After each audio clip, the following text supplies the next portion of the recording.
Hello student, this is M Gop और आज के वीडियो में आप सभी का स्वागत है। Today's topic is classification of goods, chapter basic concept of macro economics. The name of chapter is basic concept of macroeconomics, and today's topic is classification of goods. My dear student, there are so many goods which are produced and consumed in an economy. जब हम economy की बात करते हैं, किसी country की बात करते हैं, तो बहुत सारे ऐसे प्रोडक्ट हैं जो किसी इकोनॉमी में कंज्यूम होता है और उसका प्रोडक्शन होता है। So today's topic is classification of goods. My dear student, जब हम इकोनॉमिक्स की बात करते हैं, किसी इकोनॉमी की बात करते हैं, तो उसमें जितने भी गुड्स प्रोड्यूस होते हैं या कंज्यूम होते हैं, तो वे गुड्स क्या हैं, उसके बारे में आज हम आपको बताएंगे। Number 1, final goods. सबसे पहले हम लोग बात करेंगे फाइनल गुड्स के बारे में कि ये फाइनल गुड्स होता क्या है। Those goods which have cross the boundary line of production and are ready for use by their final user is called final goods. My dear student, final good क्या है? Those goods, वैसे goods which have crossed the boundary line of production. Cross the boundary line of production, that means after production. Cross the boundary line production means after the production. Production के बाद में there is no need of production and are ready for use, और वो goods ready है, अब हम उसको use कर सकते हैं। There final user is called final goods. किसके द्वारा? फाइनल यूजर के द्वारा। तो ये यूजर कौन हो सकते हैं? या तो प्रोड्यूसर होगा या कंज्यूमर होगा। तो माय डियर स्टूडेंट, वैसे गुड्स जो प्रोडक्शन के बाउंड्री लाइन को क्या कर दिया है? क्रॉस कर दिया है। प्रोडक्शन के बाउंड्री लाइन को क्या कर दिया है? क्रॉस कर दे गया है, और they are ready to use. They are ready to use by their final user। जो फाइनल यूजर है उसके लिए रेडी है। This type of goods is known as, is called final goods. Example of final goods are bread and butter, tractor and harvester. Now types of final goods. Now types of final goods. Number 1, final consumer goods. There are two types of final goods. Number 1, final consumer goods, or second is final producer goods. So first of all, I would like to teach you about the final consumer goods. Final consumer goods. Final consumer goods are finally purchased by the consumer. वैसे goods जिसको purchase किया जाता है, किसके द्वारा? House hold के द्वारा, consumer के द्वारा। Final consumer goods are finally purchase by the consumer for satisfaction of their want. जब कोई कंज्यूमर अपने सेटिस्फैक्शन को फुलफिल करने के लिए फाइनल गुड को परचेज करता है, तो ऐसे गुड्स को हम बोलते हैं final consumer goods. Example bread and butter.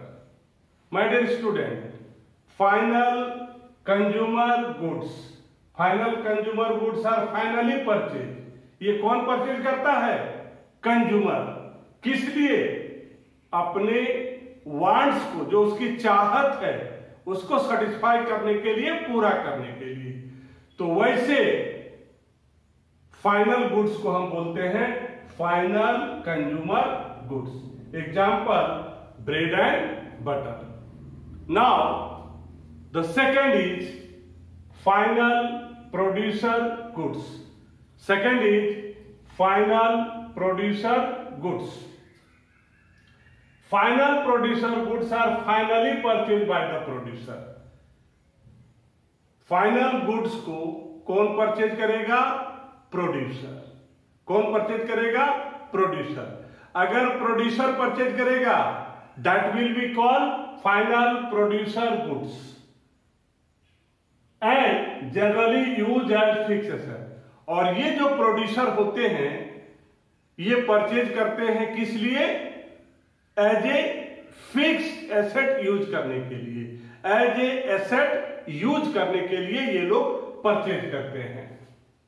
In the process of production. किस लिए? Process of production. My dear student, आप पढ़ रहे हैं type of final goods. How many types? There are two. Number one, final consumer goods, and number two, final producer goods. A simple line is purchased by consumer. This is called final consumer goods. Purchased by producer. Purchased by producer. This is called final producer goods. Consumers purchase for satisfaction of wants, and producer purchase for as a asset which is used in the process of production. Example, tractor and harvester. Now the next is consumption expenditure. Consumption expenditure. Expenditure on final consumer. Expenditure on final consumer goods by the house hold.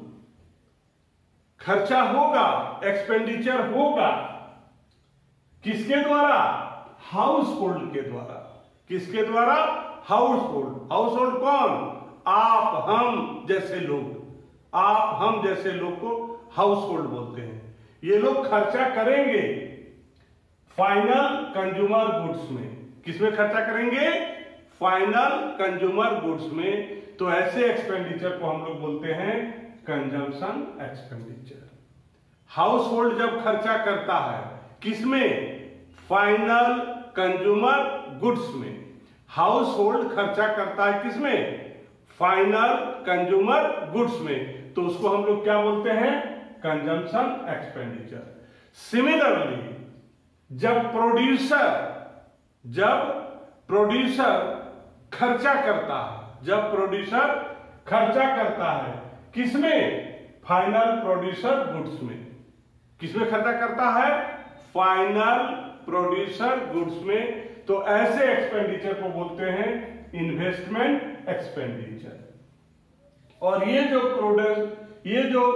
Producer होते हैं, अब हम लोग बात करेंगे expenditure on final goods. Topic हमारा क्या है? फाइनल गुड्स के बारे में आप हमसे पढ़ रहे हैं।